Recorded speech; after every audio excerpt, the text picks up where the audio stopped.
Welcome to the Nutritional Revolution podcast. I'm your host, Kyla Chanel. I'm a performance nutritionist specializing in sex differences in sport. I work with athletes from all over the world through my online private practice and sports nutrition programs. We here at Nutritional Revolution are here to cut through the BS promoted in the media and give you the science, literally straight from the research articles, as well as share client success stories and experiences around nutrition and racing. Please keep in mind, this podcast is created strictly for educational purposes only and should never be used as a replacement for medical diagnosis and treatment. If you like what you hear today, we would love for you to subscribe and share.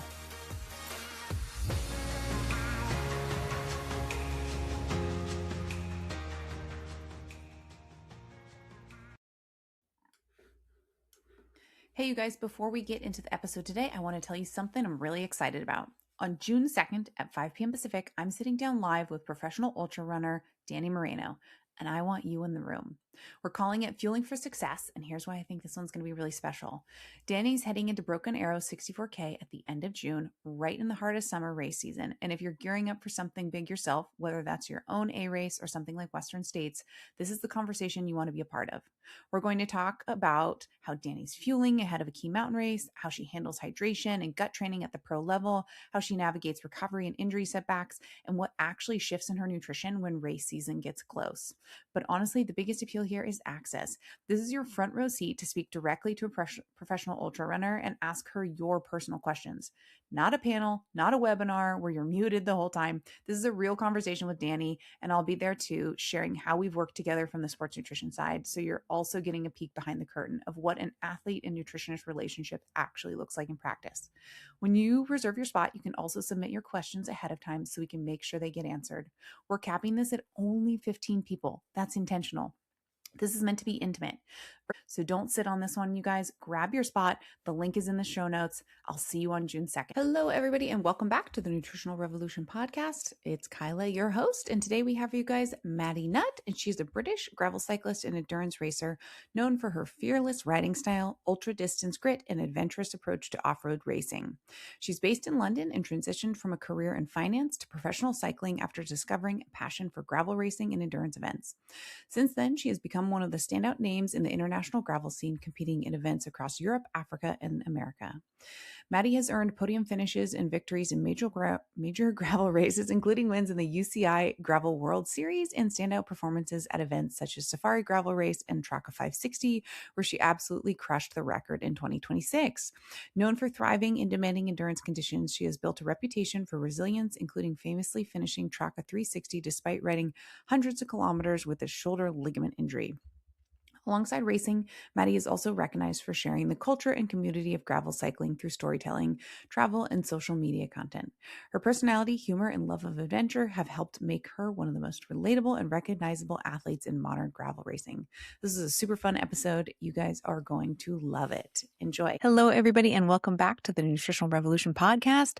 We have for you guys Maddy Nutt. Thank you so much for joining us, Maddy. Thank you for having me. I'm super pumped. For our listeners, you just crushed the Traka. Yeah, right? the long one. And I think I surprised a lot of people in doing so. Well, we definitely are going to dive into that. I'm super pumped to hear all about it. Before we start breaking all that down for our listeners, I'm going to have you give me your two truths and a lie in no particular order.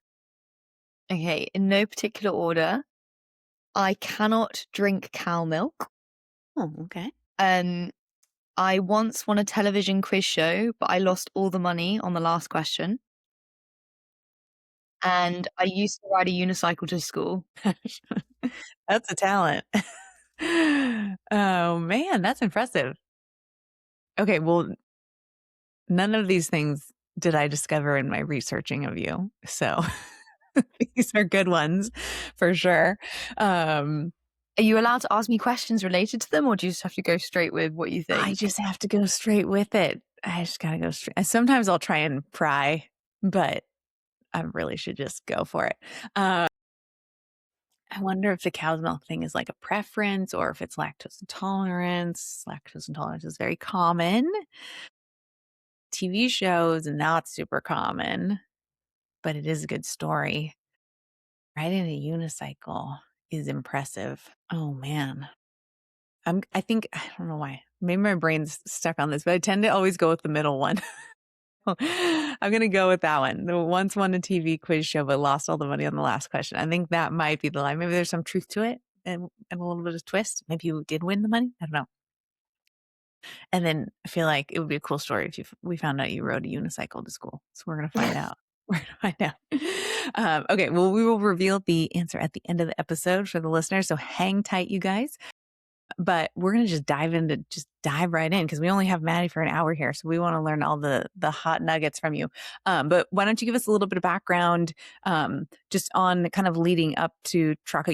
Did you do Traka in 2025? So I've done the Traka 360 the past 3 years. Okay. So I started racing gravel properly like 5 years ago. Mhm. And this would be like my 5th season. And in 2023, that's when I first did the Tracker. So I did the 360. It was that at the time, that was like a huge challenge. I would have viewed that race that year as like an ultra. And I actually would say I was in a better state after the 560 this year than after the 360 the first year I did it. Wow. What do you attribute that to? Fueling, because the first year I did it, I had an absolute nightmare, mainly because, and I don't want to blame my sister, but my sister was my support crew. And at the first feed zone, she gave me an empty hydration vest. And like, No. I should have stopped and gone, this feels a bit light. Have you filled it up? Yeah. But instead, I just went off because I was like doing pretty well. So I was like, well, I'm just going to keep going and then I'll solve this problem later, not thinking, okay, I'm going to go 3 hours without water. Yeah. And I started vomiting. And Oh man. yeah, I did finish. I came 5th, which now if you say, oh, I came 5th in the Tracker 360, people are like, oh my God, that's amazing. But obviously the level has gone up. So 5th in 2023 is nowhere near as good as 5th now, but I did still come 5th. I just had a real rough time doing that. Oh man. Yeah, that sounds very rough. So what was total duration at that point, the first attempt? First year, oh God, I actually don't know, but it could have been like 16 hours. Like I know it was long, Yeah. maybe not quite as long as 16, maybe like 14, but I definitely chopped a fair few hours off that for when I did the 360 the next 2 years. Nice. And actually Unbound, so Unbound 200, I've done twice. Mm. And I think I was 4.5 hours faster Wow. last year than 2023. My gosh. Yeah. That's insane. And I got like the same position, which shows that like the level's just gone up so Wow. much. Oh my gosh. Were either of those the years where it was like the peanut butter mud? Like, To be yeah. fair, the 2023 was peanut butter mud. So Yes. 4.5 hours, including an hour and a half walking because of Hiking. mud. Yeah. But still, Shoot. Yeah. Wow. That is incredible. So do you think that is fueling? Do you think it's gear, like bike components? Like, what do you I think think is? it's a lot. It's a combination of lots of small things all adding up. So Mhm. I think like nutrition's definitely a part of it. I think like the bikes, like equipment is a part of it. Obviously just like training consistency over a Right. long period of time. That's probably the main thing. Mhm. I only started cycling when I was 20. So I think there's something in the actually I didn't have that many years of training in me when I did the Unbound for the first time, for example. And like just no experience. I mean, I had no idea about the mud. So I didn't have a mud stick and I just tried to ride through it and then just Oh, completely wrecked my bike basically and then wow. just walked for an hour. Yeah. Um so I think, yeah, I think there's like lots of different small elements and then them all coming together to like make such a big improvement. Yeah. Yeah. All the little things. It is really incredible. Just like, I mean, the bike technology just blows me away constantly. And then all the research too coming out on nutrition, always fun as well. So thinking about Traka 560, which was just, what was it just like 2 weeks ago, 3 weeks ago now? Yeah, it was nearly 3 weeks ago, and Unbound XL's only a week away, so That is they're a bit too crazy. close. Yeah. So you Yeah. start for Unbound, do you start on Friday? Friday at 3 p.m. Okay. Okay.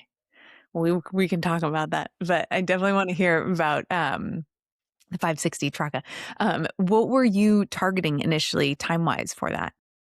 So when I initially looked at the course and I looked at the time for the fastest time that a woman's done it. I kind of had worked out after like wrecking mix that I thought I could definitely beat the time that like the record time of the course, but I didn't know whether that would like whether other people would also be able to beat the time, for example. So like my actual goal was to do, was it 28 hours was what Uh, I was going for. uh-huh. So I went in thinking I'm going to go for 28 hours and I made a plan based off that. And basically, as the race played out, I lowered that time target to 26 and a half as I realized, like, actually, no, I'm actually ahead of schedule. Like, I had like a last minute stop at a BP station that Uh-huh. was the only place I hit that was going to be open during the time I hit it on the whole course, and Whoa. I arrived 15 minutes before it opened. So I like my one plan, like, and it was an extra stop. I didn't need it. I had enough nutrition on me, but just in case I really wanted it, and as like a treat towards the finish, I was Yeah. going to go to this BP station and maybe get like a Coke, some crisps, or just something different. And annoyingly, I was so ahead of schedule that it wasn't open. Shoot. So you didn't wait. You keep going. Yeah, I just kept going through. And then I had a backup. I had a plan B, which was there was a water fountain 100 meters off course, like 200 meters further ahead. And that was my plan B. But I actually had enough like hydration on me. And I just thought about it and I was like, there's only 2 hours to go. I'm actually pretty happy with what I got. I don't want to like faff or risk like getting lost or anything. So I just went to the finish. Yeah. Yeah. So as we're talking about this, I probably think we should maybe brief some of our listeners that aren't familiar with the 560. And people are probably like, why didn't you stop at an aid station? So if you want to brief our listeners on how the 560 operates, that maybe that would help too when we're explaining some of this stuff. So there's absolutely no support, there's no aid stations, and the route is so remote that unless you're going quite a lot slower than the pace I was going, you're not going to hit any shops really. There was one shop, but it was at like 100k in. And when the route's 560 kilometers, it doesn't make sense to stop 100k in. So I just carried all of my nutrition from the start, which was like a bit of a gamble. I was trying to work out what to do, but I Yeah. realized I didn't think there was anything else I could do because the shops were all at a point that I arrived at like 2 in the morning. Shoot. Yeah. So nothing was open. It was also a holiday in Spain that day on the first day we started racing, which I don't think a lot of people realize. So even the bars that the race organizers had told us would be open weren't open. Yeah. So even in terms of water, I just use fountains. Wow. Yeah. Dang. It's pretty That's extreme. yes, that is. Um yeah, that isn't that's yeah, that is wild. And did you know it was going to be a holiday or did you know that things would be closed? I You looked did. it up in Yeah. advance, yeah, just in case, because whenever I'm in Spain, there's always a holiday. Yeah.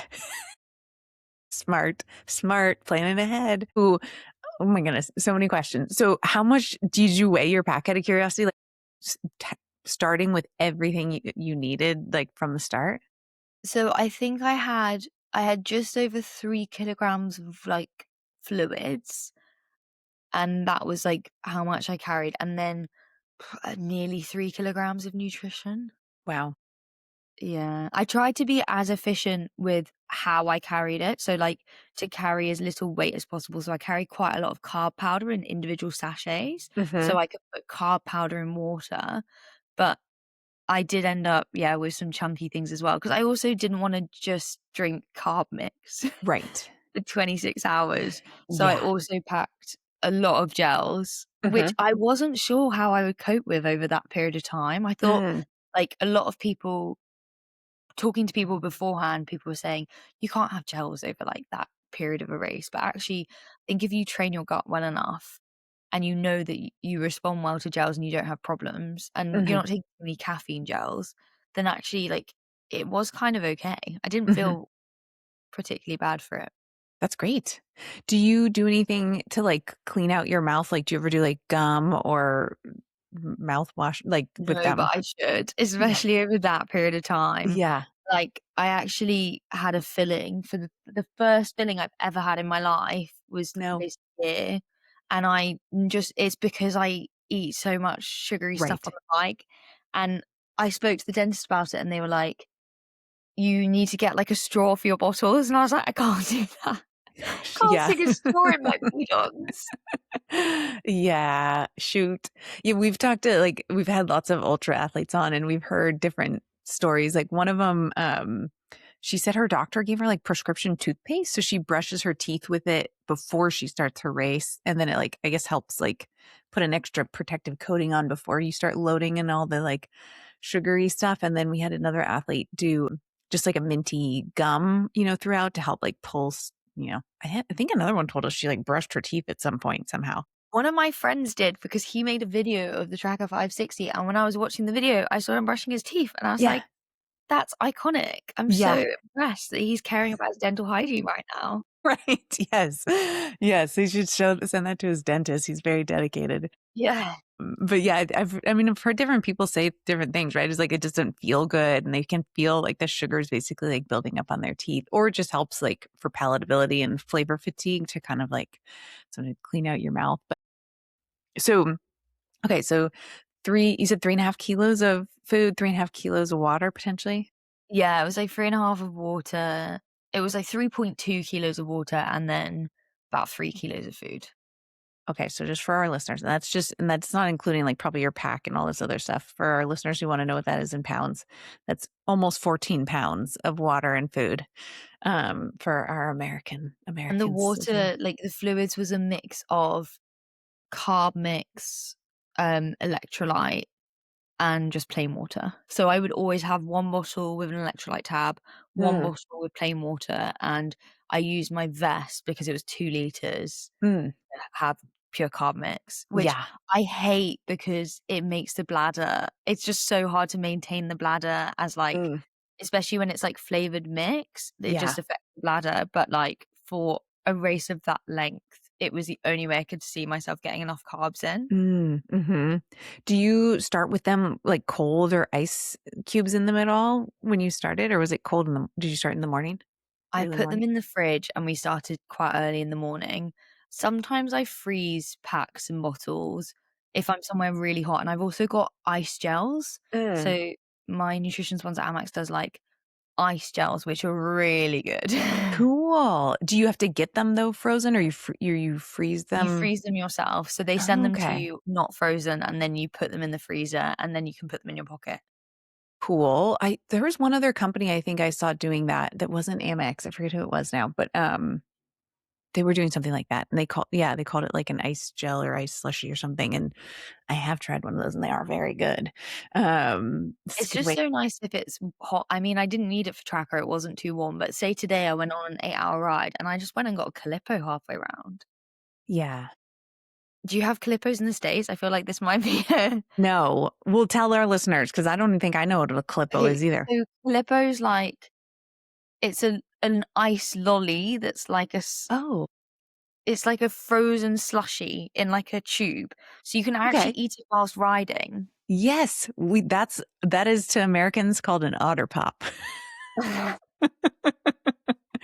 That's our version of it. A Calippo. Cool. I didn't know about that. Yeah, we have Otter Pops. I think there's another brand that's also similar, but yeah, I know exactly what you're talking about. And you can, like, ride with them like, I actually can ride with them with my hands on the drops, and then the tube's, Yeah, like, here, and then I can, like, drink from it.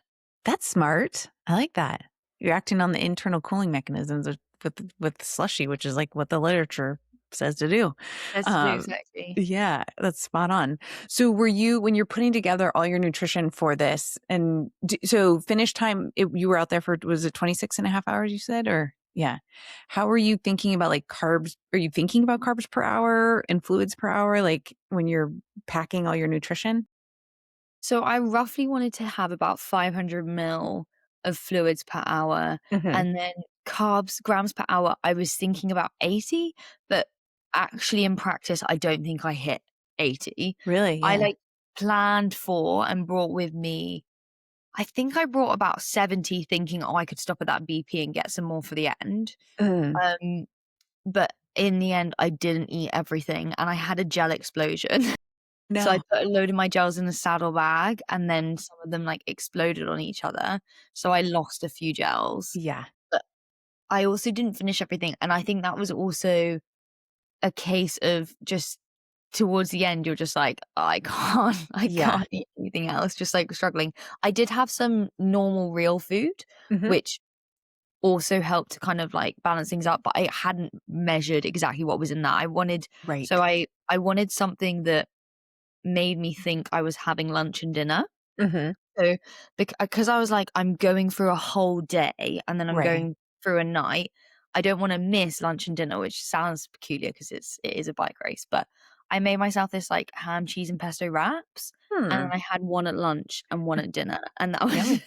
how I like split up the day. So I like stopped at lunchtime, had my wrap, filled all my water up, had a wee, and then I started riding. And then Nice. when the sun set, I did the same thing. The cheese and ham were maybe a little bit questionable by, like, 9 Right. PM, 'cause it had been, like, 13 hours ride time, but the cheese was a bit melted. Yeah. Bonus? Bonus, I'm not Bonus? sure.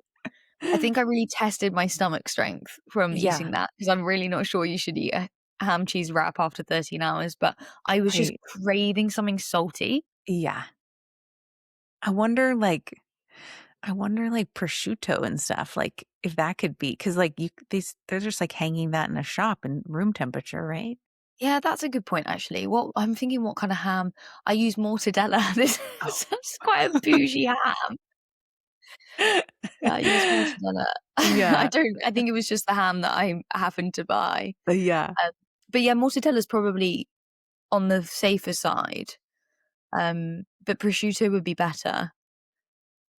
But Yeah, I really maybe. needed that salty snacks, and I also packed a couple of Snickers bars, and I actually definitely should have packed more because Yeah. even though Snickers are quite sweet, they do have a salty kick to them, Mhm, and I feel mhm. like they really satisfy that, like, need for salt. Yeah. Although it only works if the race isn't too hot.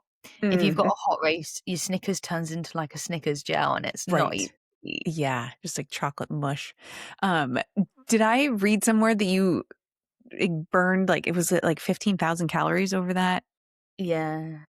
That's wild. Yeah, it's crazy. That's also why I packed those wraps because I was like, I know I'm burning and like I know I need carbs to fuel me, but I'm burning so many calories that I think actually it's good to just get something much more like satiating and like calorically dense in as well as just like eating sweets. Right? Yes, yeah. Did you ever have any stomach or GI issues, like, throughout? No, Mm. nothing. That's amazing. Wow. Uh, Yeah, good for Really you. lucky. Yeah. Have you dealt with stomach issues in the past? Well, you said vomiting when you didn't have water in the Yeah, first. I Yeah. had a real issue in 2023 where, like, pretty much every race I, like, couldn't stomach my nutrition, Mm. and I think what I figured out that it was anything of, like it was, like, how much grams of carbs I was putting in a bottle, so I just can't stomach more than 40 grams in 500 mils of water, Mm, mhm. and, like, everyone around me was, like, filling up bottles of, like, 80 grams of carbs or, Wow, like, yeah. even 100, and Yeah. I just don't think I can stomach, like, really highly concentrated carb mix. So, yeah, I would just that whole season, really, I was having issues with it. But Mm, I think also it was a case of getting used to it as well. And it might also be brand specific. It might have been that I didn't get on with that particular mix and mm, combination of carbs. mhm. Whereas, like, the watermelon mix that I had from Amex for the 560, like, I'm actually shocked that I was still enjoying it at the end. Well, that's great, though. That's good news. That is Yeah. good news. I haven't tried the watermelon flavor. That's good to know. It's I will so test. good. One of Yeah. my friends told me about it before I was sponsored by them, and then when I got sponsored by them, she was like, you have to get the watermelon mix." And, like, honestly, I the fact that I could still drink it after 26 hours Yeah. it speaks a lot of words. That's huge. That is, yeah, 'cause I mean, that's a huge part, right? When people get the flavor fatigue or the, like, lack of desire to eat or drink, I mean, if it's something that you just don't wanna put down, that just makes it that much worse, and then you start to decline from there. Uh, So you expended around 15,000 calories over 26 and a half hours. Do you know how much you ended up taking in? Like No, calorically? Do you know? No. I don't think 15,000. I think that would have been hard. Right. That would have been really I'm tough. I'm actually not sure because I didn't keep any of the wrappers. So Right. normally, if I'm doing a really long training ride and I'm like really trying to nail my nutrition, I'll like keep wrappers so that when I get back from the ride, I can go, okay, how many grams of carbs did I eat? And then I can like work out how many I did per hour. Right. Um, as like a way to keep track if I'm on track with my fueling. But Hmm. when it's 26 hours, I was like, I'm not keeping these wrappers. Right. That's extra So weight. any bin Extra. I saw, I was like, wrappers in the bin. Probably a distraction too, like when you're searching through your stuff if you're not putting it in the right place. Um, and so, okay, so you said you had a bladder. Was it 2 liters? Yeah, 2 liter bladder and then two 600 ml bottles. Nice. Okay. And you're rotating those. And did you ever run out of water at any points, or did your water fountain like mapping serve you well? My water fountain mapping was really good. I Nice. stopped, so I had 3 main stops where I refilled everything, but I did 2 additional stops to just top up the bottles because that's Mm. obviously a lot faster than taking the vest off. So I Hmm. knew I could just add like 1.2 liters really easily by just refilling the bottles. And then I like purposefully had drunk out of the bottles before the vest when I knew Mm. those were coming up. Hmm. Um, so yeah, I think what was lucky with this race, it's obviously not gonna be the same with other races, is, like, there were a lot of water fountains Mm. that were just, like, freely accessible Yeah. and, So you like, could plan. really speedy to use, whereas, like, I'm thinking about my strategy for Unbound next week and, like, that I don't think you get water fountains in the middle of Emporia, Kansas. Right. Right. Yeah. And it's the same kind of rules apply, like no, are there no aid stations on that one as well? Think there is one, but Yeah. I think there's one that the organizers put on, but there's no you're not allowed any support and you're supposed to use gas stations. Right. Um, but there also are trail angels, and I don't know if they're out for the 350, but my experience of the 200 is you get quite a lot of locals out with, like, Mhm. cool boxes and Mhm. stuff like that, and not that you can't gamble on relying on them in your strategy because you have no Right. idea where they're gonna be, but Right. I know that I ran out of water at one point last year in the 200 and, Mm. like, happened to come across people, and I was like, Mm. "Well, this is amazing. I don't have to Yeah. worry now." Yes. Yeah. Amazing. Do they allow that like trail angels in the Traka as well or no? No. Okay. Or if they did, there were none. Yeah. I think Trail Angels is a very American thing. Yeah. I've only seen it one other place, which was in I did a stage race in Colombia in February, and it was just one stage. We had a queen stage which, like, had loads of climbing, and just, like, at Mm. the top of one of the climbs, there was someone handing out bags of water, but, Nice. like, I've never seen that apart from in yeah, at Unbound, basically. Wow. Okay. Yeah. I've definitely heard of that on like trail running stuff too as well. Maybe. Who knows? Really? Yeah. Okay. So I did see somewhere did you use AI to help like plan or gather some data for you in prepping? Yeah, so one of my friends works with AI, so she was, like, inputting so we were, like, feeding the AI agent with some of the information, so things like my weight, my bike setup, like, working out basically how much to carry based off the elevation profile and what was Mm. the most efficient thing, which tires to use. Wow. Yeah, we went with what AI said for the tires. We didn't go with what AI said for what to carry because if you look at the profile, it doesn't make sense to carry all that weight because it Mm. was 3 huge Pyrenees climbs, like, it was completely front loaded with the climbing, but Yeah. then we just like, there was nowhere to refuel. So, Right. I just decided I have to carry everything. Um, and then also to see whether, like, the power I expect that I could average over that distance, like what sort of time that would finish me in. So I was like Hmm. trying to work out like, can I beat the record from the year before with like power I know I can hit? Like what sort of power do I need to average to Mm. like do it in 28 hours? So cool. That's It's so cool. obviously not 100% accurate, but it's just helpful. I feel like it's a really To- useful guide. yeah. Um, although I have to say when you chuck into, because the first time we chucked stuff into AI and then said like, oh, like where should we, like where's good to stop and feed? It like gave shops that weren't on the route. So No. I think AI is as useful as you make it, and sometimes it's not useful, but like it Right. definitely was helpful with some stuff, but Yeah. it it did spit out places that I'm like, that's not on the route. No, get you in trouble. Do you know what AI source you guys were using? Was it her company's or was it like Claude or Chat or Claude. Claude? Okay. Yeah. Good to know. We'll put that out there for the listeners. Be careful with Claude's suggested snack shops on the route for your events. So having packed all your stuff on you, I know that's a tactic a lot of like competitive racers will do just so they don't have to stop and spend the time at aid or cruise stops or anything like that. I mean, if there were any, or even just having to go into the shops and think about what you're going to, grab from the shop and, stand in line and pay for it and all that stuff. I mean, do you think carrying it outweighed even having to stop and think about that and having not had to carry as much weight? I think so. I think it's so race dependent. Like I don't know what I'm gonna do for Unbound yet because Unbound is obviously flatter, Hmm. but I get really bad decision fatigue, and I think having that element of like, unless I had like scripted out, this is exactly, and like practice, this is Hmm. what I'm buying, and I know, and I go in and I just buy that stuff. Mm. I think if I went in with an open mind, Yeah. I could spend 10 minutes looking around the shelves, especially Yeah. because it's like foreign petrol stations. Like, Hmm. that's quite exciting. Hmm. Um, and I could end up like Coming out with a pair spending of sunglasses and exactly, like you never know what I'm gonna end up with. Um, yeah.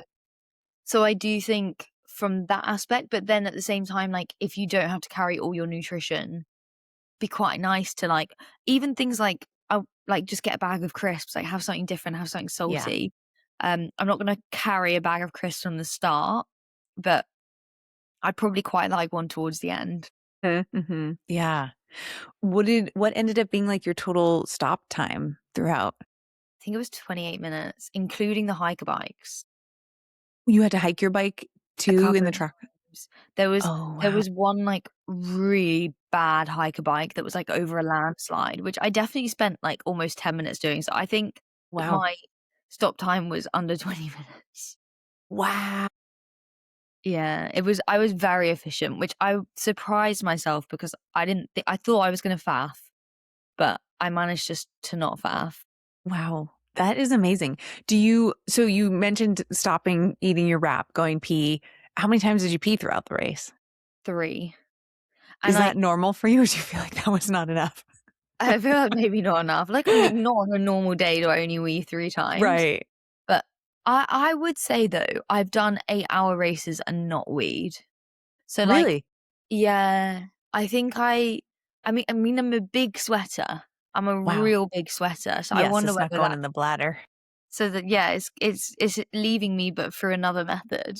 Hmm. Um Right. and maybe I didn't drink quite enough, but I obviously didn't inhibit my performance from not drinking enough. Right. Yeah. Um But I also with the 3P stops, I did them at the 3 stops where I was filling up my water. So I Hmm. didn't stop 6 times, I stopped 3 Right. times and did everything in one go. Yeah.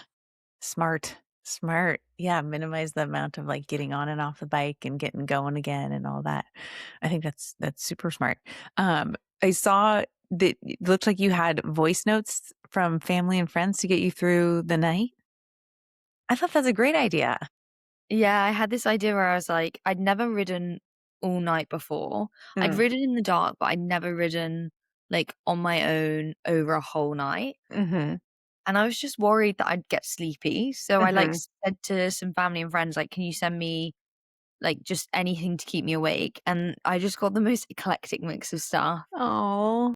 I One of my friends was so cute, she just, like, read some poems, some of her favorite poems, and then, like, I had one friend, like, make a whole DJ set for me and, like, sing through all of these songs. Some people Oh. just gave me life updates. Mhm. My sister read TV like, film scripts, so just some of our Wow. favorite movie scene. She just read the Yeah. script, like, with all Oh, the cute. accents. Yeah.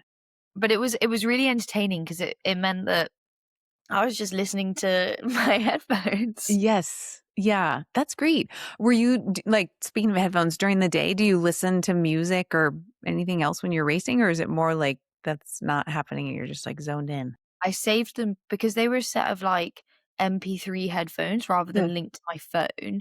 I mm, basically didn't wanna use my phone battery because I didn't know how long my phone battery would last, and I didn't right. wanna bring a portable charger. Yeah. So I used headphones that were separate, so I knew they only had a life of 8 hours. So Mm, I mm, was like, "I'm not gonna put them on until" I think it was 10 PM. mm, And I was like, "At 10 PM, I can" because that would be, like, an hour and a bit into darkness, and, like, the mhm, first hour, you're like, you've got motivation to ride in the dark because 'cause you've just started riding in the dark, and then I put them on. So it was, like, kinda like a treat for myself for, mhm, like, the hardest part of the race. mhm. That's great. And are you doing any caffeine, like, leading into or through the night? I had 3 caffeine gels, one at, I wanna say 2 AM, one at 4 AM, one at 6 AM, Mhm, but that mhm. was it. Wow. Are they 75 milligram or 100? Yeah, 75. Okay, nice. Are And they I ami had they caffeine pills with me, but I've mm, never taken one, and I didn't take any. gotcha, yeah. And no caffeine gum too? I know that's, like, a popular thing some people use. No, no No. gum. Yeah. Cool. I mean, and do you feel like you noticed a boost from it, like, caffeine? Not really. I think Mm. I drink so much coffee normally that I, like, I'm probably quite immune to caffeine. Mhm, mhm, I mhm. should probably hold back on the coffee so that when I take caffeine in races, it affects me. You feel a big, yeah, jolt of the caffeine. That is a tactic that you can certainly try, right? Um, let's see, I wanted to ask you too about so you said no GI issues, but no muscle cramping, none of that happening? No, after the race, I had some, like, weird sensations in my lower back, but I had no Mm, cramping, no, I've had, and to be fair, I've still got it now, just, like, mm. slight nerve pain in my back. Oh, shoot, yeah, mhm. Um, but I think that was just from sitting down for so many hours Right, yes, yeah, in that position, and then you had some of the weight on your back in the pack, with the right? pack, yeah. Yeah. Did you train with that much weight on your bike too? And I trained with the weight on my back quite a mm, lot, but I mhm, didn't train with a couple of times I trained with a weighted bike actually, mm, but not that weighted. yeah, wow. Yeah, that Yeah. is so like, wild to me. Okay, so what does it look like when you cross that finish line? Like, how, like, are you hungry? Are you wanting to go to sleep? Are you able to put food down? What does that look like in the first couple hours after you cross the finish line? I think I was just in such a strange state. Like, I couldn't really eat. I didn't really want to eat, but, like, Mhm. I definitely was hungry, but I just felt like I couldn't eat. I had a Mm, churro from a friend, nice. and then I tried to I showered, and then I was like, "Okay, I need to eat." And I went to a cafe, but it took ages to get a seat, and by the time while I was waiting to get a seat, I ended up fainting because I Oh, hadn't shoot, eaten I heard enough. about this. Yeah. Yeah, so I ended up Oh, fainting, and then the cafe gave me, like, a fresh orange juice, which picked me up massively, nice. and then I had a steak sandwich. I was just like, "I need steak." I think it was, like, one of those things where, like, I'd clearly done so much muscle damage that I was just like, "All I want right now is, like, proper protein," and also I just wanted, like, yeah, something really, like, hearty, Yeah. and then I did make a protein shake, when I got back, but that was, like, several hours after the finish. Yeah. Wow. Do you think the fainting was like glucose or like hydration, like blood volume I think related? just glucose, like, I just Yeah. hadn't eaten enough after the race. Yeah. I think it'd been, like, nearly 2 hours before I ate something substantial. Oh, shoot. Yeah. Yeah. Yeah. Wow. And then again, for our listeners, so you did it in, you were planning for 28, you did it in 26 and a half. And when you're planning ahead of before you start the race, you're planning for 28, which is already going to break the course record for both men and women or both or women. Women, Women, yeah. okay. And then as you're going along, you're realizing, man, I'm ahead of schedule. What's going through your mind? Like, I was like, "Have I somehow calculated this wrong. I was like, "Am I really only doing this in 26.5 hours?" I was, like, getting a bit confused at one point being Yeah. like, "Am I really going that much faster?"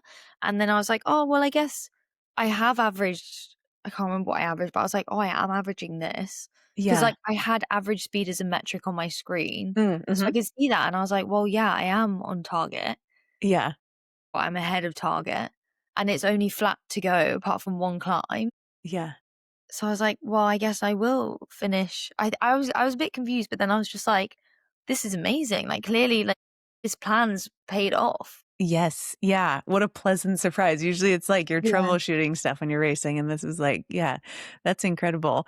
And you broke the course record for women. Was it for men as well at the end, the 26.5? No, the For fastest man, I think he did it in just under 24. Okay, okay. But man, 26.5 is incredible. Incredible. Just crushed. And okay, so how are you recovering your body after that, knowing Unbound's a few short weeks away? Yeah, it's a good question. Um, just trying to like sleep, trying to like eat a lot. Like I found after the race, I mean, still now, it's been like 3 weeks and Mm. my appetite is crazy. Oh, Like yeah. I really like, especially like the few days after the race, like, Mhm. and I had just an insane appetite. And I've always been like a real fan of like intuitive eating and listening to my body. And like, if I'm craving, I really crave certain food groups at certain times, Mm. specifically like healthy fats. Like, I'll Mhm. really crave, I'll be like, oh, I really need like tahini, or I really need avocado, or I really, Yeah. really craving some peanut butter.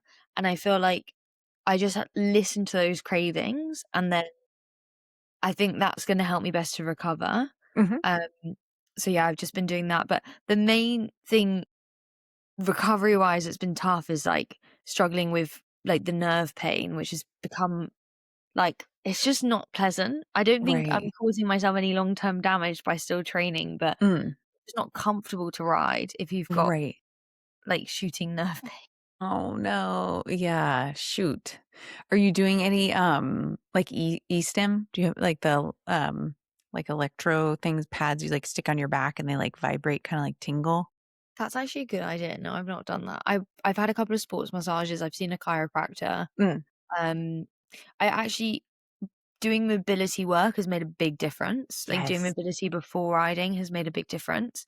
But I do think I just need to accept that I did do a ridiculous ride, and like my body does need to recover from that. So I've changed my race schedule for after Unbound. I was meant to race again and do a 1 day race and then a 4 day stage race like quite soon after. And I've just like like reflected on it and been like, actually, I need to recover. Like, if I have a slight injury now, it's only going to be worse if I Right. don't take a break. So I'm going to take a break after Unbound and then build for the Rift in Iceland. Oh, cool. Oh my gosh. Wait, tell us about the Rift. What's the So distance? How many days? What's going on? there's a brand new distance this year, which is 330K. Wow, okay. So I've done the 200 before. Mhm. Last year I had a really bad crash in the 200. Shoot. And I landed on a rock on my face and I like split my face open. No. The scar has only just gone down. Like, I Oh, had a really no. big scar on my face Oh last gosh, year. yeah. So yeah, this year I'm doing the new 330, an insane course. Like, Iceland's just the best place to ride a gravel bike. Cool.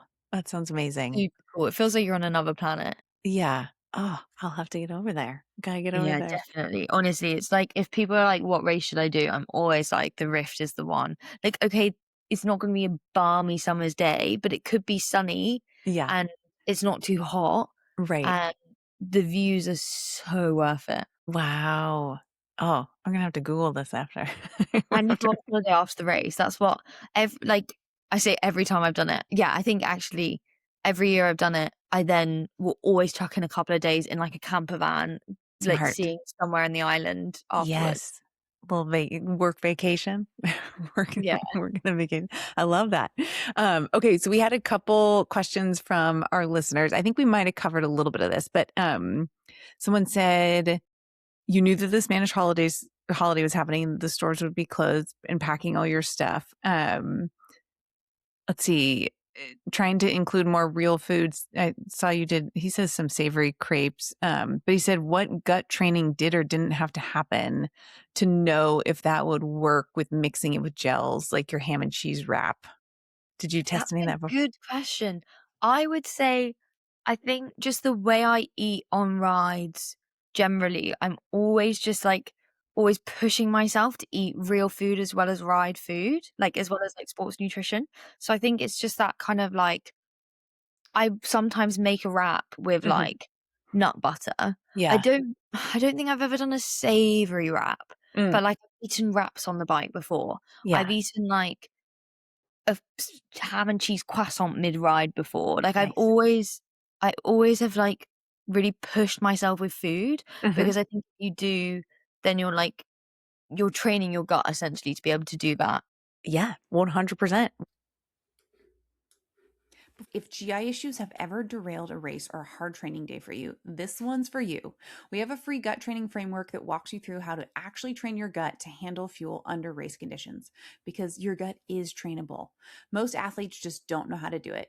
We've linked the free guide in the show notes, so just go ahead and check out the show notes, grab the link, and we will send it to you for free right to your inbox. I also just generally am, like, really I try and eat a super varied diet because, for example, migration gravel race in Kenya, I've done that Mm, times, like you don't know what food you're necessarily gonna get in a stage race like that. You don't have control over what you're gonna eat. So I think you have to, like to do a race like that, you have to be able to just your stomach has to be able to be used to anything and everything right. and just, like, responding to whatever there is and, like, being like, "Okay, I can eat that." Yeah. Okay, wait, what is the wildest thing you've ever eaten during a A race? race, Yeah, it makes me it think of, would have like, been fried crickets or breakfast at the something. migration gravel race. There Yeah. was one morning where they didn't have any oats and they didn't have anything that was, like, similar to oatmeal, Mhm. and there was bread, and the only other carb I could find was, like, sweet potato, so I did a sweet potato sandwich with ketchup because I was like, "It's basically 3 carbs." Yeah, there you go. Just layer them on. Exactly, like, Uh, I'm a massive foodie, and I have to say something like that is, like, a painful thing to eat because I like mm, eating, like, good food and, yes. like, food I'm excited about, but I actually for someone who is so picky about, like, what they cook and the food they make at home, I'm so good at just canning that mid-race for, Yeah, like, I need carbs. I'm just yeah. gonna eat whatever. That's good, being able to adapt in the moment. Okay, and the other question we had here, sodium loss. How do you know your losses? If you live and train in an area like London, but then are gonna go race somewhere in, like, South America, how do you know how your sodium losses are gonna change in these different climate environments when you're training in something cooler? That's a really good question. So I've done sweat testing, so I know what I roughly lose, but Mhm. that was in like a heat chamber in the UK, but I guess that was at heat. So I'm not sure whether that changes based off different environments. Is it not just the sweat loss that like the volume of sweat loss rather than like the sweat rate rather than the sodium concentration? Is sodium concentration not fixed? It is not fixed. Not. No, we're doing some testing with some of our athletes and it does there's some sway. There's some sway and there does appear to be sway with menstruating women during different phases of the cycle too. It's Interesting. minor, but yeah, and humidity is it seems to be a factor. At least with the testing device we're using right now, there seems to be like an inverse correlation with higher humidity and lower sodium concentration in the sweat. So it's I think there's like it's not a More dramatic range, but there's some wiggle room in there. well, I'm just a really salty sweater, so I just know I have to take on, like, strong electrolytes. I think that's, Yes. like, my solution to any of this is just, like, because I know I'm on the extreme end of, like, sodium loss, that Mhm. therefore I just need to replace as much as I physically can. Yeah, yeah, that's smart, smart, bring it in. And if you find do you find you're, like, craving salty stuff too when you are riding or when you get off the bike? All of my life, every Yeah. day, every moment, I'm craving salt. Like, Your I'm, like, body needs it. honestly the biggest salt eater. Mm, I had, like when I was younger, I would have, like I can remember going to people's houses, like other friends' houses, and like their parents being worried about how much salt I was putting on my food. Like it was Really? definitely something that like has regularly come up where people are like, I'm concerned about how much salt you eat. But then like having had bloods done and stuff, there's nothing. I actually did at one point go and have bloods done because I was like, is there something wrong? Like, why am I eating so much salt? But everything's completely balanced. And I think it is just that I lose so much salt. Right. I eat so much salt. Yes. Yeah, totally. Okay. So we have to jump back to your two truths and a lie. So let's see. You said you rode a unicycle to school. You Yep. can't have cow's milk, and you once won a TV show, but you lost all the money on the last question. I thought that one was the lie. Which one was your lie? It was cow milk's the lie. Oh, Yeah. okay. So are Cow milk, you? I don't like cow milk as, Mhm. like I wouldn't drink it neat, but I can drink it and I'll have it with, like, cereal and stuff.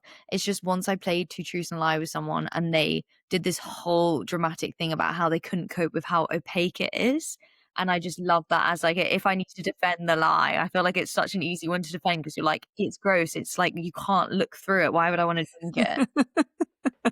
That's great.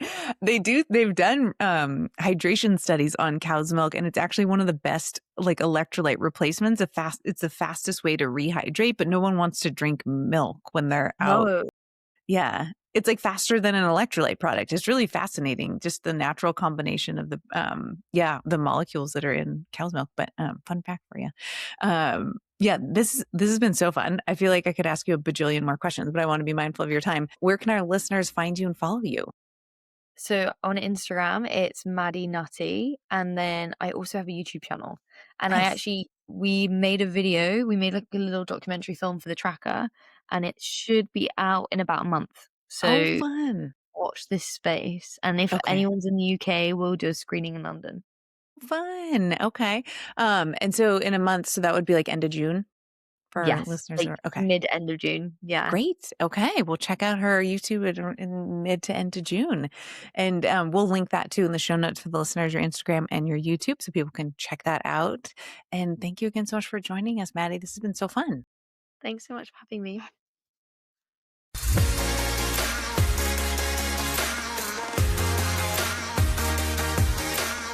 To stay up to date with the Nutritional Revolution recent activities, follow Nutritional Revolution on Instagram and Facebook, and sign up to receive the Nutritional Revolution newsletters on the Nutritional Revolution website. If you guys enjoyed today's content, please hit subscribe below to stay up to date on the latest Nutritional Revolution posts. Have a healthy day.